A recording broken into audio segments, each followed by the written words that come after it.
Hi, would you just tell us who you are and how long you've been at Olhuvile and what you actually do here? My name is Baka, so I'm a Watersports and excursion manager. So I've been in Olhuvile for more than 10 years now. Could you tell me how Olhuvile compares with other resorts as regards to the offering? Is it a large offering, is it normal, or is it better than most other resorts, the water sports offering? Yeah, actually, Olhuvile is based on now 3 islands, so which we have 3 different water sports. So the main island we have the water sports with all equipments, that all activities that we can do there. What actual non-motorised water sports are available at Olhuvile? Kayaking, stand, paddle, pedalo, and catamaran, windsurfing and kitesurf. Or any of this equipment that's available, even stand-up paddleboard and windsurfing, do you offer lessons to help people who have never done, say, windsurfing before or never even stood up on a paddleboard? Is there lessons available? Yeah, we do have windsurfing lesson from beginner to advanced level. So we do have certified instructors with us, so which we can provide a lesson for stand-up paddling, those who never did it before, and even for let's say catamaran, even kitesurf also, that from the beginning until to advanced, that we can teach them. We have certified instructors.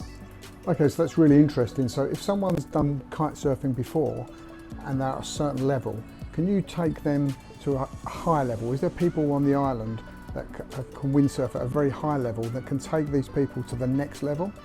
Yeah, we do have advanced level of instructors, which sometimes we do get the customers which they wanna they know already how to do it, but they are on like the medium level, that we can bring them to next level if they are interested to do it. That's really interesting. So you'll basically see what level they're at, and then you will talk to them, discuss the level you can take them to. Yeah. Yeah, that's great. And understand as well you do private trips, and also see that you do trips on a catamaran to a private island.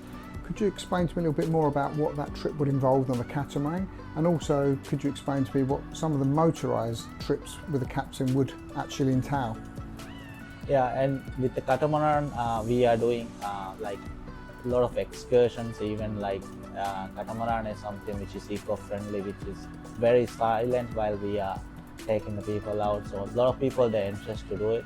We are taking people to see the dolphins, even sandbanks and deserted islands, and some of them they like to do snorkeling on the turtles. So we are providing, but it depends always the wind speed and how long they choose to go.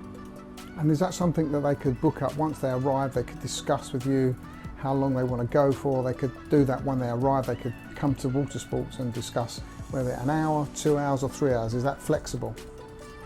Yeah, these kind of things are very much flexible, that we not follow in the books, I mean the catalogs, which we can customize anything from water sports and excursion. That's great. Okay, and I see there's a lot of motorised water sports here. Can you just run me through what motorised water sports are available here? Actually, motorized water sports at moment we have a lot of jet skis, so running condition around 12 jet skis that we have at the moment, the latest model. And we have flyboarding, and we have seabobs, we have parasailing, and yeah, a lot of activities, a lot of equipments we do have currently. Okay, I see you mentioned then flyboarding. Can you explain to me what flyboarding is if someone's never done that before, and what is the minimum age someone can do flyboarding? Minimum age is like, age doesn't matter actually in flyboarding. Once if we have the shoes, like the boots, like the boot sizes are good enough to fit them, so they are good to go. So which we are giving them the lessons, even the non-swimmers and swimmers. So someone, if they like to fly, let's say like Iron Man, that is good to go. Okay, so they can do almost like a Superman type of thing up in the air. And how high does that go in the air? For the beginners lesson, that we are not taking them more than 5 meters. Yeah, because for first time when they are trying, but when they go for next level, like second lesson, or maybe if they want to go like pro ride, we are giving them like maximum 10 meters. And I see that you've got a wide range of water skiing and wakeboarding equipment. Is that something for beginners or only experts, or do you actually take on and teach people how to wakeboard and water ski? Yeah, water ski, wakeboarding, knee boarding, so monoski. This for activities that we are teaching them for the beginners. Even when we have like some people, for the beginners normally we do inside the lagoon, which some people they are scared with the dark blue water, so which we give lesson inside the lagoon which we can see the bottom. But for the experts, they love to do it behind the speedboat on boat towers, so we do that on the deep water in front of Watersports. Is there any other things I haven't covered and I've missed that you want to discuss or talk about or tell people that's available in the Watersports department, or have we covered everything? Mostly the Europeans, what they prefer to have in the Watersports, which kind of activity, which kind of equipment, or let's say even though the excursions, like which kind of excursion, what they want to see, that we can have it in advance. Okay. Before they arrive, even we can have it. Okay, so someone could email Watersports and discuss a particular type of excursion they actually want, yeah? Yeah. And I understand it right that you could customise a trip, so you could customise a trip that was from 1 hour to say 5 or 6 hours, as not whatever they want to do. If they want to go and see dolphins or they want to swim with turtles, you can listen to what they want and then you can customise the trip for exactly what the actual guest wants. Is that correct? Yeah, that's correct. So we're just discussing about some special trips, and there's a new trip that's just come online. Can you explain the new trip and what it's called and what the new trip actually entails?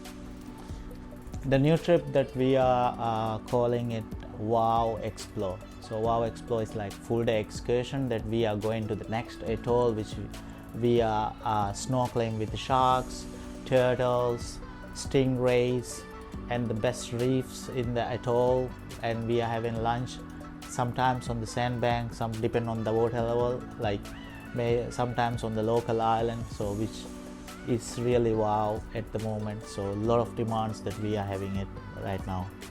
And what's the maximum amount of people or minimum amount of people that can go on a trip like this? It's a group. If anybody want to join, we are having like 8 minimum and maximum 15, because we don't want to have overcrowd. There'll be availability for the actual staff to film the guests while they're having some of these experiences, like in the water and also outside the water. Can the actual staff film the guests? Yeah, we are doing videos like underwater, and if there is a special request with the drone, so we do drone also like the video shoot on the same trip. That's really interesting. And what sort of advance do they need to book that up? Can they book that up while they're in their home country in advance by email, or is that something they can book up on the day if you have availability? If we have availability, you can book in any platform. It doesn't matter you are in-house or abroad. So you can book through the app, the Siyam Olhuveli app, that you can book it. Thanks for your time today, and it's been really informative. And if anyone wants any more information, I'll put your details below. Thank you very much.